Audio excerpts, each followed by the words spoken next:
Sim, em verdade, era nossa acto de presença na noite de informação para habitantes na área de ref outra banda. Caminho seguro, nós acaba de hecho de contrato que tem conceito de contrato que tem riba mesa de três companhias que agora lançadas, por certo, de ex-político na ligar com o partido MFK.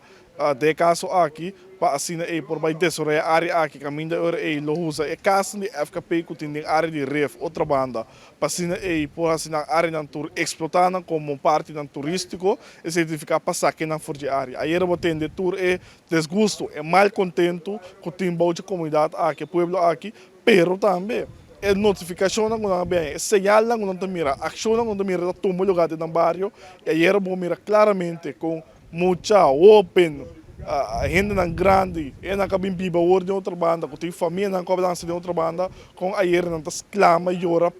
para coisas aqui para não tomar lugar e também sei não está de fração de mano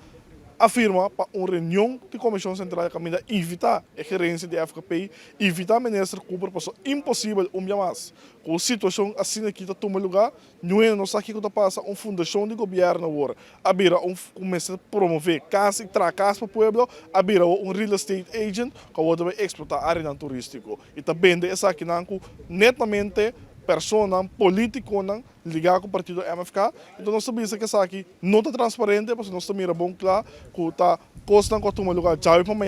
amanhã a lanta companhia não firma contrato, nós sabemos de onde sai isto. Nós sabemos para ter essa claridade, mas também seguro, nós de acordo e nós sostener a luta de habitantes aqui para manter a casa que não vive bem. Porque se FKP não quer vender casa, se não quer vender de como que vender se com outro índio, com outro coisa.